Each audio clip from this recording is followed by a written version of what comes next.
What is port wine? In essence, it's a sweet, fruity wine that has twice the amount of alcohol as a regular table wine. Welcome to my cellar. I'm Matthew Fagan of Wines and Tunes, and in this video, I'll be covering everything you need to know about port wines. Where port wine comes from, how it's made, the 3 types you need to know, and how to drink port and pair it with the right foods.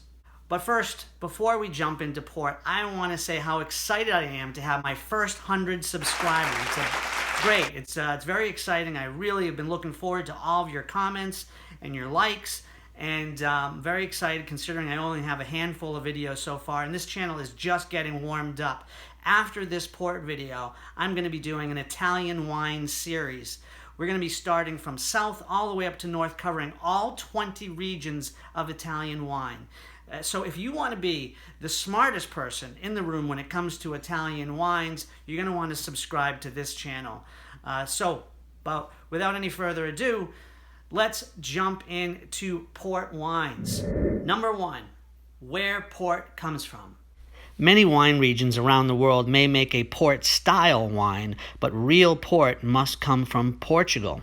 Portugal has been producing wine for over 2,000 years. However, port has been produced since the late 16th century, and it only comes from the select northern region of the Douro Valley.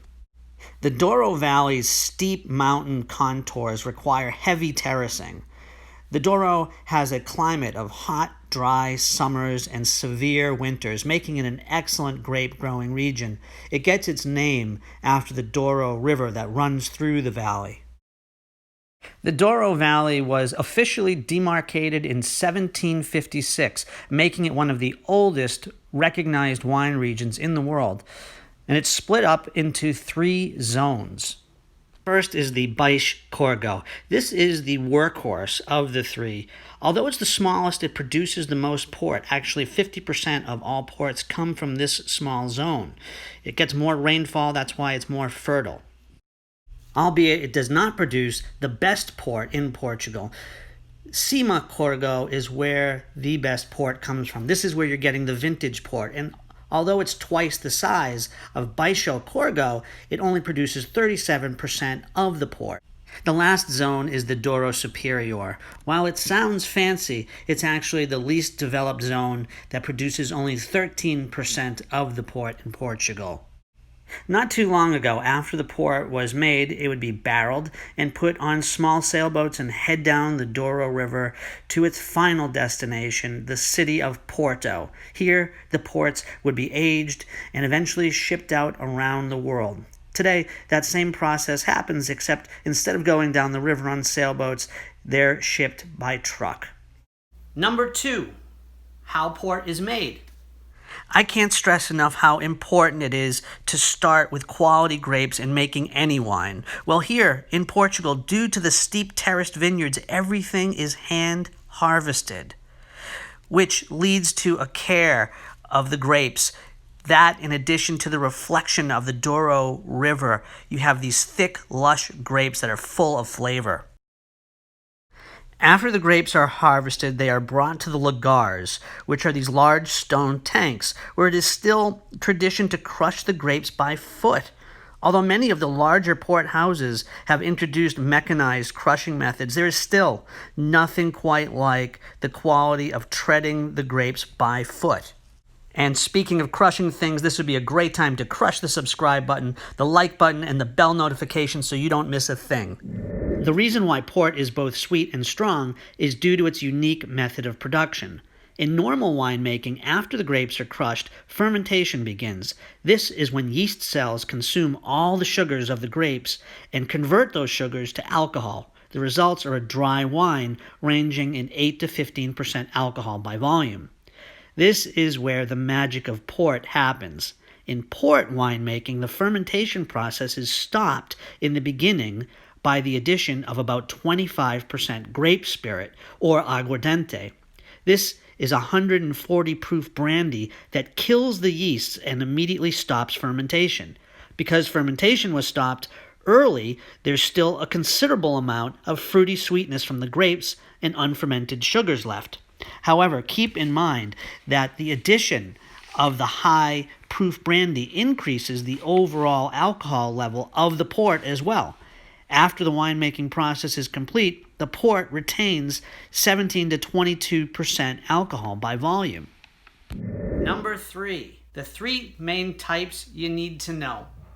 The 3 main categories of port are white port, ruby port, and tawny port. White ports are made by the same methods, only they're made from white grapes. While there are many different types of white ports, most of them are not exported and stay in Portugal. So what is most common is a white port that is semi-sweet, enjoyed as an aperitif, notably a port tonic. This is a great alternative to a gin and tonic. Ruby ports. This category's common traits is that it spends a short time in barrel and then more time in the bottle. The 3 types that you need to know are ruby, vintage, and late bottle vintage. Starting with ruby or fine ruby port.